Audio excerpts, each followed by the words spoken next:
Assalamualaikum warahmatullahi wabarakatuh. Pada kali ini Pak Chu akan berkongsi tentang bahan yang dikeluarkan daripada telaga pengeluaran. Jadi ini anda sebenarnya tak melibatkan ahli geologi sangat. Ahli geologi itu adalah mencari, tapi kalau ada pengeluaran ataupun industri downstream ataupun industri yang berkaitan dengan sepah pada pengeluaran minyak itu adalah tidak berkaitan dengan geologi lagi, tetapi walau macam mana pun kena jugalah kongsi walaupun tak banyak. Yang pertama sekali adalah sebagai contoh pengeluaran minyak dan gas. Pengeluaran gas lah sebagai contoh di Sarawak. Kita tahu Bintulu merupakan satu kawasan ataupun satu tempat di mana medan gasnya adalah besar. Memang betul-betul besar di Central Lukunia. Jadi sebab itulah kita adanya Petronas, dia ada MNLG di Bintulu. Di sanalah adalah untuk mengawal pengeluaran gas di sana untuk kegunaan industri. Jadi gas yang dikeluarkan di sana bukan gas saja, ada juga minyak, tapi taklah banyak, tapi gas yang lebih utama. Jadi gas yang keluar itu adalah memerlukan satu kecerakinan dan juga memerlukan satu kaedah yang delicate juga ataupun sophisticated juga untuk mengasingkan gas yang ada. Bukan semua gas kita boleh pakai yang mana keluar tu. Dia ada campur juga dengan karbon dioksida. Jadi karbon dioksida ni tahu sendirilah, merupakan satu isu yang sensitif. Tambah-tambah sekarang ni orang dah bercakap tentang global warming. Global warming dia kata tak boleh kita bebaskan karbon dioksida banyak-banyak di angkasa raya kita. Nanti ais di kutub utara, kutub selatan tu cair. Maka parah laut kita akan naik. Jadi maknanya dengan kata lain kita kena kawal kandungan karbon dioksida itu. Jadi dalam proses pengasinan ini, maka diasingkan ataupun distorkan minyak karbon dioksida itu tadi, dan diambillah gas-gas yang berguna, oktan, metan, profin dan sebagainya, itu adalah diambil dan kemudian karbon dioksida ditolak ke tepi. Jadi karbon dioksida ni apa guna dia? Guna dia adalah untuk kita untuk kita inject balik ataupun kita letak balik di dalam reservoir atau dalam takungan minyak. Itulah macam Pak Cu cerita sebelum ini. Boleh inject balik dalam reservoir atau dalam takungan itu adalah sebagai satu bahan EOR, Enhanced Oil Recovery, untuk meningkatkan peningkatan pengeluaran minyak. Jadi dia inject balik, tetapi proses tu bukannya senang lah, bukannya orang kata senang nak inject, tapi memerlukan satu kaedah yang betul-betul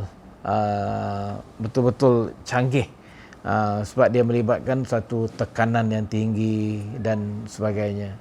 Jadi dia boleh diinjek ke dalam balik ke dalam formasi ataupun dalam takungan minyak, maka dia akan berfungsi sebagai satu bahan untuk displace atau untuk menolak minyak-minyak itu pergi ke kawasan perigi pengeluaran. Jadi dan di samping itu juga gas-gas yang dikeluarkan itu akan disalurkan ke dalam kemudian akan pergilah kepada berbagai-bagai industri yang berkaitan dengan gas. Sama sekali dalam industri plastik kan. Dalam plastik mesti kena perlunya ethylene. Jadi ethylene itu adalah hasil daripada pemprosesan daripada gas yang keluar, dan kemudian dia merupakan satu sumber plastik yang utama. Dan yang berikutnya adalah biasalah, jadi untuk kita generate electricity ataupun untuk menghasilkan electricity dengan menggunakan gas turbine atau turbin gas. Jadi kalau gas tak ada, susah juga. Contoh sekarang ni, gas Rusia kata tak nak dah bagi kat Europe. Susah dia mah. Susah. Jadi kira gas ni jugalah sebagai satu bahan untuk kalau musim sejuk, inilah diguna sebagai bahan pemanas dia. Kalau tak ada gas, wow, kena balik kepada keadaan asal kita lah. Kena pergi tebang pokok-pokok kayu, kena bakar kayu, kemudian itulah untuk jadi sumber tenaga. Tapi sekarang ni kalau dah ada gas tu senang, salur gas, pasang je, okey, dia akan memberikan satu kepanasan kepada semasa musim sejuk di kawasan Eropah dan sebagainya. Jadi gas yang ada tu adalah mesti di-optimize ataupun digunakan secara optimum. Jadi sebagai contohlah, kalau kita tengok bahawa ni gas yang disalurkan di North Sea ataupun dekat North Sea itu dah mengalami satu kebocoran. Jadi kebocoran yang berlaku itu kita tak pastilah sama ada kebocoran yang betul-betul berlaku pada pipeline itu je ataupun satu pengkhianatan untuk memberi satu kesan yang tak baik dari segi ekonomi, dari segi kestabilan politik dan sebagainya. Jadi itu Pak Chu tak tahulah. Tapi walau macam mana pun gas amat diperlukan di dalam untuk kehidupan manusia. Begitu juga dengan minyak. Walaupun kita dah tengok dalam industri sekarang ni banyak mereka menceritakan tentang renewable energy tenaga yang boleh ubah, boleh ubah. Jadi benda yang tenaga baru yang boleh ubah banyak diperkenalkan, tetapi atau sumber fossil fuel ini ataupun fossil fuel ini masih lagi relevan untuk kegunaan sampai ke bila-bila. Cuma mungkin dia punya tahap dia akan makin kurang, tetapi masih lagi diperlukan di dalam industri. Tapi walau macam mana pun proses industri petroleum ini akan lebih akan berkembang dari semasa ke semasa. Begitu juga dengan teknologi yang ada berkembang dari hari ke hari. Jadi akan lebih canggih dan kemudian lebih banyak kawasan-kawasan baru yang diteroka untuk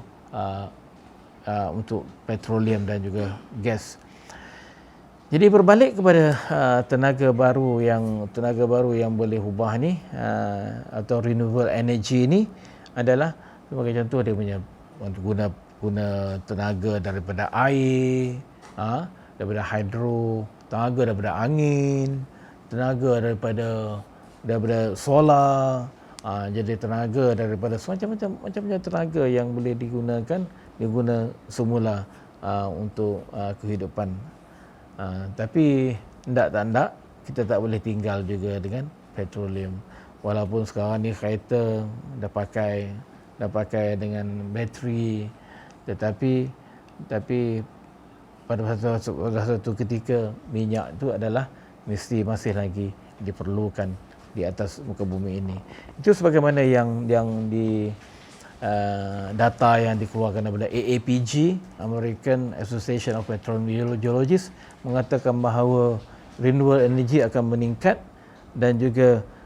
tapi walau macam mana pun industri petroleum ini masih lagi dalam bentuk plateau dan juga mendata dan tidak akan musnah ataupun tidak akan habis dia punya industri petroleum dan gas ataupun fossil fuel ni. Jadi dalam kita merangka keadaan industri minyak dan gas ini, mesti kita mengandaikan bahawa industri ini akan lebih berdaya maju dan lebih baik pada masa akan datang. Jadi kalau untuk adik-adik lah sebagai contohlah, untuk adik-adik semua, kalau sekiranya merasakan bahawa industri petroleum ini sudah sampai kepada penghujungnya, itu merupakan satu andaian yang tak sepatutnya. Dan kalau sekiranya kita masih lagi memerlukan pelajar-pelajar ataupun pelajar-pelajar dekat universiti untuk meneruskan karier di dalam bidang geologi atau geologi petroleum, dan bahawa dapat Chu yakin, kita percaya industri ini tidak akan habis, sebab sebagaimana yang kita ketahui bahawa Allah Ta'ala telah kurniakan hasil bumi ini adalah untuk kebaikan manusia. Jadi bukan bermakna hasil ini akan boleh memberi kemusnahan kepada alam sekitar, tetapi kita itu segala-gala itu adalah bergantung kepada kita sendiri yang menentukan corak dan caranya. Jadi janganlah takut untuk ambil bidang geologi, terutama kali ada bidang geologi petroleum, sebab benda ini akan relevan dan masih lagi berguna untuk kehidupan manusia sejagat. Jadi itu sajalah yang dapat Pak Chu ceritakan pada kali ini. InsyaAllah pada lain-lain episod kita akan menceritakan secara lebih lanjut lagi tentang geologi untuk masyarakat. Sekian saja. Assalamualaikum warahmatullahi taala wabarakatuh. Jangan lupa like, subscribe dan share video ini untuk manfaat kita semua demi memasyarakatkan geologi negara. Bye bye. Assalamualaikum.